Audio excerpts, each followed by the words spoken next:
Guys, the fight is off. Khamzat Chimaev pulled out of his fight versus Robert Whittaker. It's been buzzing everywhere. Khamzat is out with an undisclosed injury, and this sucks. His fight versus Robert Whittaker. I was so excited for that fight, and I'm sure a lot of you guys were as well, because Robert Whittaker is a very, very dangerous opponent. For Khamzat Chimaev, he is great. He's got great striking. He's arguably the best striker. Actually not arguably. He is the best striker that Khamzat would have ever fought. This guy has spectacular takedown defense. Like, every time you see someone try to take him down, they have some troubles. Obviously, in the Drake du Plessis fight, Drake was able to throw him. It was like a bit of a judo throw. Like, he had his head and his arm, and he kind of just threw him down on the ground. He was able to control him at some point, but Whittaker was also able to take down Drake du Plessis in their fight. But Khamzat would have definitely been the best, arguably the best wrestler that Khamzat has fought. He did fight a guy like Yoel Romero, but Romero's wrestling style isn't as effective as a guy like Khamzat. In my opinion, I feel like Khamzat's just a lot more efficient and just better than Yoel Romero at getting people to the ground. Because he's just more focused on that. That's his domain, whereas Yoel, he was fine with striking because this guy had dynamite in his hands. He was just a freak of nature, taking head kicks like it was nothing. And also, this fight would have been Khamzat's first 5-round fight. We've seen in the Gilbert Burns fight that, it was getting a bit dicey for Khamzat in the third round. Also, the second round he lost. Like, the third round, it could have gone to Gilbert Burns. I'm going to keep it 100% real. The Kamaru Usman fight, I still believe this to this date, that Kamaru clearly won the second round, and he did win the third round. He comes up, they get a takedown in those second and third rounds, but he did nothing with it. And in my opinion, the way I see fights is, yes, a takedown is important, but what do you do with it? Are you just stalling? Are you just holding your opponent? And if you're gonna stall, how long are you doing it for? And it wasn't for that much time that he held Kamaru Usman down for. And also the first round, if that round is a 10-8, then the second round of Aljamain Sterling and Peter Yan should also be a 10-8. But guess what? That wasn't. People were saying that round was just like a 10-9 round, and Peter Yan would have won. But if it was a 10-8, then there's no way Peter Yan could have won, because the fight would have just been scored a draw. But either way, I feel like that Khamzat round, the round one, that was a 10-8. I'll give it to him. And then that gave the second and third to Usman, which should have been a draw.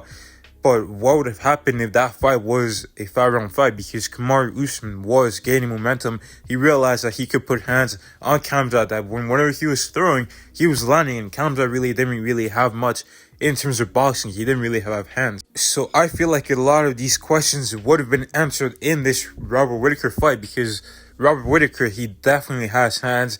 He's got great kicks too, the way he throws them. He's got good side kicks to kind of keep you at range and stop you from moving forward. He's got a spectacular jab. And Kamaru Usman also has a spectacular jab that was landing on Khamzat. It just could not miss. And on Khamzat's side, he was a former training partner of Darren Till. So maybe Darren Till could have given him some tips, how to catch him coming forward. How Darren Till caught him with that clean elbow that almost knocked Robert Whittaker out. Things like that. Khamzat works from both stances, so it would have been interesting. Could he have capitalized on that southpaw jab like Jared Cannonier and Drake du Plessis? This fight was just so exciting, but it's disappointing that it's off. And it's not Khamzat's fault. He got injured. This guy trains really, really hard. So injuries are just a natural part of the sport. It sucks that it happened basically less than 2 weeks, 10 days out from this fight. And it just sucks. I hope that they can find a replacement. Apparently it's going to be Ikram Maliskarov, but if I remember, I feel like he had a fight already booked on this card. And the UFC had been trying to call Nasruddin Imavov apparently, but Imavov just fought last week, and he's already said that he wants to fight in Paris.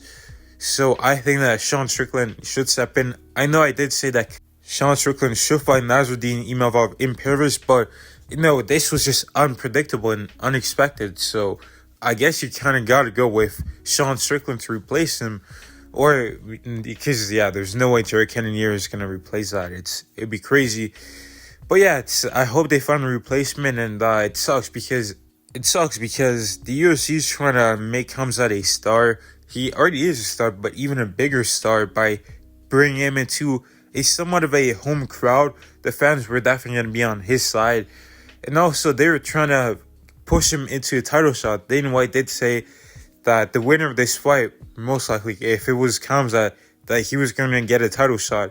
But do you know what, actually? This is actually perfect because the real two number one contenders, if you think about it, should be, well, it was supposed to be Jared Cannonier and Sean Strickland, but now it actually makes sense. Like, Robert Whittaker and Sean Strickland, both of these guys fight, the winner gets the next title shot. This is perfect because, in my opinion, Khamzat wasn't really deserving of a title eliminator fight with that draw that he had with Kamaru Usman. So this is actually perfect. Sean Strickland, Robert Whittaker in Saudi Arabia, and the winner of that fight, there's no way in hell that they don't get a title shot. So they're both the number one contenders. Fight it out in Saudi Arabia, and then fight the winner of Adesanya and Duplessis in November or December.